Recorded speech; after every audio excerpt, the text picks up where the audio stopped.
আসসালামু আলাইকুম প্রিয় দর্শক, একটা জিনিস ধীরে ধীরে যতই দিন যাচ্ছে ততই পরিষ্কার হয়ে যাচ্ছে।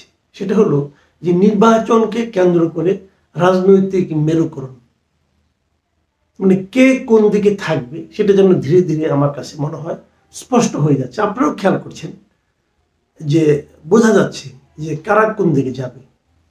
এখন এই সময়ে যে দুটো বিষয় নিয়ে বেশ ক্লিয়ার হয়ে গেছে অবস্থানটা, সেই বিষয় দুটো হলো গিয়ে যে নির্বাচনটা কবে হবে, নির্বাচনটা কি দ্রুতই হওয়া দরকার নাকি দেরিতে হওয়া দরকার। আরেকটি বিষয় হলো যে নির্বাচনের আগে সংস্কারটা হবে কিভাবে হবে, সংস্কারটা জরুরি নাকি নির্বাচনটা জরুরি নাকি দুটোই জরুরি। এই প্রশ্নগুলো নিয়ে বিভক্তিটা আমি দেখতে পাচ্ছি। আপনারা জানেন যে ছাত্রদের যে নতুন দল তারা কিন্তু সংস্কারের কথাটা আগে বলছে, আর বিএনপি তারা বলছে যে না, সংস্কার মিনিমাম সংস্কার করে দ্রুত নির্বাচন করে দেওয়ার কথা।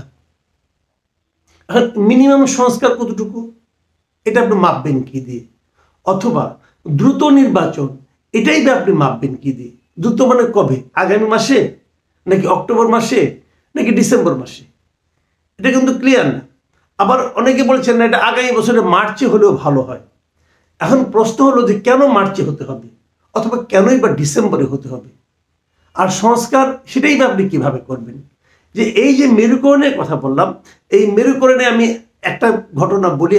গতকালকে একটা মিটিং ছিল, জামাতে ইসলামের একটা মিটিং ছিল। সেখানে জামাতের যিনি নেতা গোলাম পরোয়ার, তিনি কিছু কথা বলেছেন। জামাতের সেক্রেটারি জেনারেল বক্সিবাজারের কালকের এই মিটিংয়ে উনি দুই তিনটা কথা বলেছেন। আমি ওই কথাগুলি একটু পড়ে শোনাই আপনাদেরকে, যে তাহলে বুঝতে পারবেন জামাতের অবস্থানটা কি এবং জামাত কিভাবে এটাকে ব্যাখ্যা করছে, তাদের অবস্থানটাকে তারা কিভাবে জাস্টিফাই করছে, সেটা একটু আপনাদেরকে আমি সঙ্গে আলোচনা করার চেষ্টা করি। জামাতের এই যে সেক্রেটারি জেনারেল মিয়া গোলাম পরোয়ার, উনি বলেছেন যে অন্তর্বর্তীকালীন সরকার নির্বাচনের দিকে এগোচ্ছে, কিন্তু একটি গোষ্ঠী চাইছে এখনই নির্বাচন দিতে। তাদের দাবি হচ্ছে সংস্কারের কোনো দরকার নেই, নির্বাচন দাও, আমরা ক্ষমতায় যাই। মিয়া গোলাম পরোয়ার যে কথাটা বলেছেন, এই কথাটা কি প্রকৃত বাস্তবতাকে তুলে আনে? এটা কি প্রকৃত বাস্তবতার প্রতিফলন?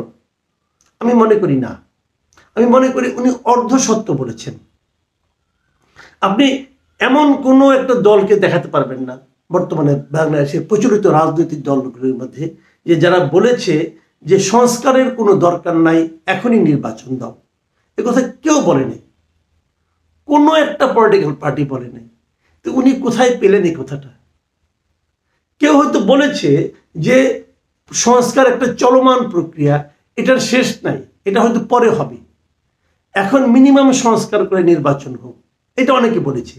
কিন্তু কোনো সংস্কারের দরকার নাই, এখনই নির্বাচন দাও, এই কথাটা আমি অন্তত পক্ষে শুনিনি। মিয়া গোলাম পরোয়ার উনি কোথায় শুনলেন? উনি জামাতে ইসলাম, যে দলটা ইসলামের কথা বলে, সেই দলের উনি সেক্রেটারি জেনারেল। ইসলামকে এটা বলে যে কারো কথা তুমি বিকৃত করে উচ্চারণ করো, কারো কথা যে যে কথাটা বলেনি সেই কথাটা তার মুখ দিয়ে তুমি বলাও, বলে ইসলাম এটা? তো মিয়া গোলাম পরোয়ার রাজনীতির স্বার্থে, রাজনীতির জন্য এই ধরনের কথা বলেন কেন? কে বলেছে মিয়া গোলাম পরোয়ারকে? আমি জানতে চাই, আপনি প্লিজ আমাকে বলেন, জনগণকে বলেন যে কোন দল বলেছে অথবা কে বলেছে যে সংস্কারের কোনো দরকার নাই, এখন নির্বাচন দাও। কে বলেছে ভাই? বলতে পারবেন না। কাজে এই ধরনের কথা কেউ বলেনি। কিন্তু উনি বললেন কেন?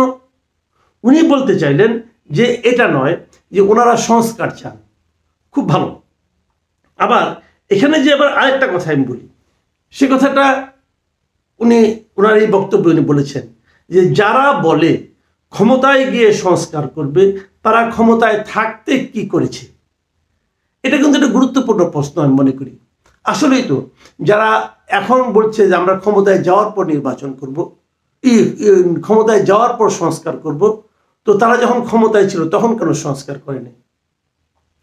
দেখুন, মিয়া গোলাম পরোয়ারের এই বক্তব্যটাও কিন্তু আমার কাছে মনে হয় খুবই মিসলিডিং বক্তব্য। মিসলিডিং বললাম এ কারণে যে আপনি আগে যা করেননি, যখন আপনি ক্ষমতায় ছিলেন তখন আপনি যা করেননি, সেই কাজটা আপনি এখন করবেন না, এটা আপনি কি করে বুঝবেন? একটা পলিটিক্যাল পার্টিকে সারা সময়, সারা জীবন, অনন্তকাল ধরে একইভাবে চলে? সেই পলিটিক্যাল পার্টির নেতৃত্বের পরিবর্তনের সঙ্গে সঙ্গে অথবা সময়ের পরিবর্তনের সঙ্গে সঙ্গে সেই পলিটিক্যাল পার্টিটা কি তাদের চিন্তা ভাবনা, চেতনায়, কর্মকাণ্ডে চেঞ্জ আনে না? না আনলে তো পার্টি হারিয়ে যাবে। ভাবুন, আমি উদাহরণ দিয়ে বলি, আমি ওনার পার্টি দিয়ে আগে উদাহরণ দিই। 71 সালে ওনার জামাত ইসলাম যে ভাবনাগুলি ভাবতো, এখনো কি তাই ভাবে? 71 সালে ওনারা বাংলাদেশ কনসেপ্টের বিরোধী ছিল, ওনারা চাননি যে বাংলাদেশ হোক। এখন তো ওনারা বাংলাদেশের মধ্যে রাজনীতি করছেন, তাহলে এখনো কি ওনারা চান না যে বাংলাদেশ থাকুক? ওনারা কি সেটা বলবেন? বলুন, ওনারা বলবেন? আমার তো মনে হয় বলবেন না। আমার তো মনে হয় এখন ওনারা পাকিস্তানের রাজনীতি আর করতে চাচ্ছেন না, ওনারা বাংলাদেশের রাজনীতি করেন। আচ্ছা, ধরুন আওয়ামী লীগেরই কথা। আওয়ামী লীগ 71 সালে যে চিন্তাগুলি করত, আওয়ামী লীগ বঙ্গবন্ধুর আমলে যে চিন্তাগুলি করত, আওয়ামী লীগ কি শেখ হাসিনার আমলে সে একই চিন্তা করত? শেখ হাসিনা যেভাবে আওয়ামী লীগকে গত 15 বছর চালিয়েছেন, আওয়ামী লীগের অনেক নেতা আছেন, সিনিয়র লিডার আছেন, তারা কি এটাকে পছন্দ করতেন? অথবা আগামী দিনের আওয়ামী লীগ কি শেখ হাসিনার মতো করেই চলবে? অথবা ধরুন বিএনপির কথা, এই বিএনপির দিকে তাকিয়ে দেখুন। বিএনপি এখন রাষ্ট্র সংস্কারের জন্য 31 দফা দিয়েছে, এবং এই 31 দফা নিয়ে তারা যে খুবই সিরিয়াস, সেটা কিন্তু আমরা টের পাচ্ছি।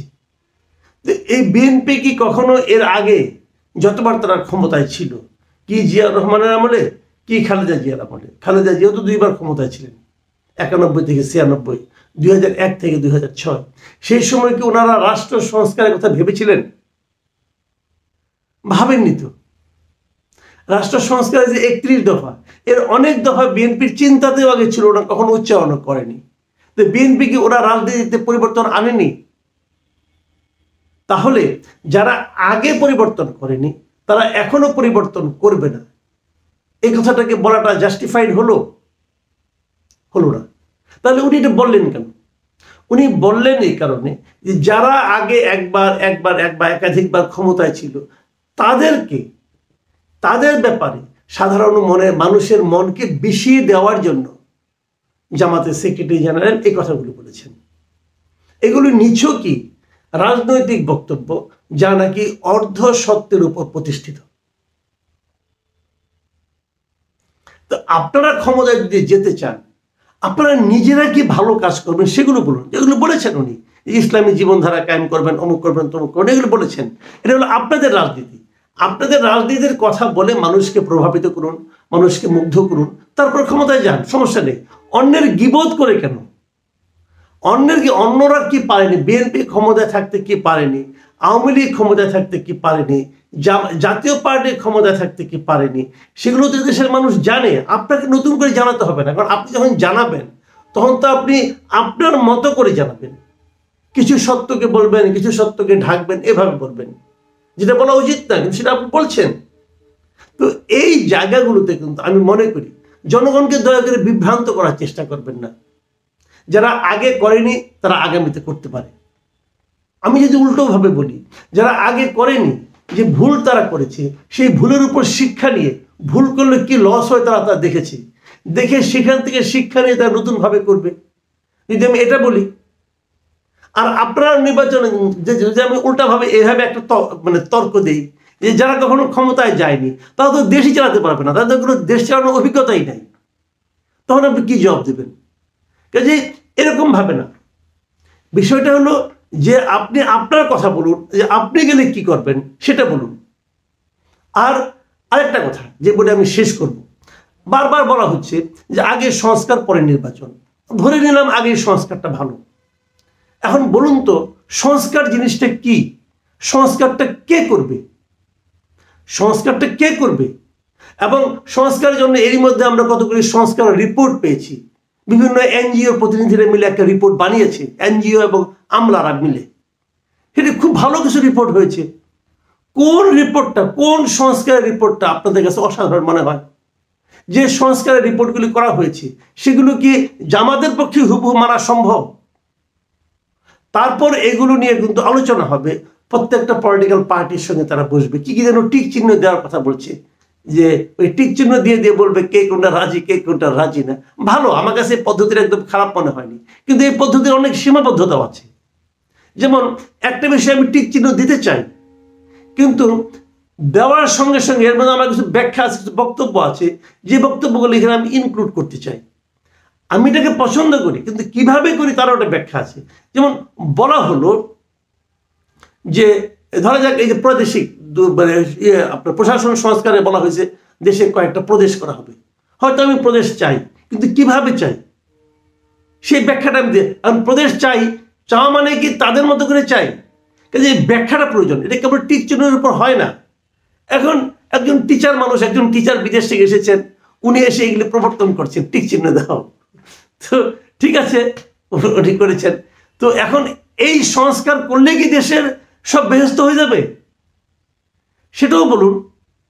সংস্কার আপনার যাদের মধ্যে যে সংস্কার প্রস্তাবগুলো এসেছে, সেই সংস্কার প্রস্তাবগুলো কি আনপ্যারালাল, খুব ভালো প্রস্তাব। কারা করেছে প্রস্তাবগুলো? তাদের কি দেশ পরিচালনার কোনো অভিজ্ঞতা আছে? তারা তো দেশে ভোটই দেন না, ভোট দেন আমেরিকায়। তো তারা কি দেশে মানুষের পালস কি করে বুঝবেন? তো এরকম ভাবে সংস্কার মানেই যে একটা মহার্ঘ বস্তু হয়ে গেল, সংস্কার মানেই যে একটা সর্বরোগের ওষুধ হয়ে গেল, তাও কিন্তু নয়। সংস্কারটা আসবে গণমানুষের কাছ থেকে। গণমানুষের ইনভলভমেন্ট কোথায়? কতগুলো রাজনৈতিক দল আগে এনজিওর একটা প্রস্তাব দিল, সেটা রাজনৈতিক দলগুলো অ্যাপ্রুভ করলো, হয়ে গেল, এর বাইরে জনগণ নেই। কাজে এটা এভাবে হয় না। এটা সংস্কার প্রস্তাবগুলো নিয়ে আলোচনা হতে থাকবে, জনপ্রতিনিধিরা বসবেন, জনপ্রতিনিধিদের কোনো মূল্য নাই। জনপ্রতিনিধিরা রাবার স্ট্যাম্পের মধ্যে খালি হ্যাঁ বলে দেবার হয়ে যাবে? জনপ্রতিনিধিদের আলোচনা করতে হবে। জনপ্রতিনিধি কে এই মুহূর্তে? এই সমস্ত প্রশ্ন কিন্তু ভাই আসবে। এত অতি সরলীকৃত বক্তব্য দিয়ে মানুষকে বিভ্রান্ত করার কোনো মানে হয় না। আমার মনে হয় এই বিষয়গুলো নিয়ে দীর্ঘমেয়াদী চিন্তা করা দরকার। প্রিয় দর্শক, আমি বুঝি যে জামাতে ইসলামের মূল লক্ষ্যটা হলো নির্বাচনকে পিছিয়ে দেওয়া। যত নির্বাচন পেছাবে ওনারা মনে করছেন ওনাদের ভোট তত বাড়বে। এটাও মনে হয় অতি সরলীকৃত আরেকটা ধারণা। কাজেই এমন কথা বলুন যারা নাকি পুরো শতকরা 100% সত্যের উপর প্রতিষ্ঠিত, এবং যা নাকি জনগণ নেবে। প্রিয় দর্শক, এখন এই পর্যন্তই। আল্লাহ হাফিজ।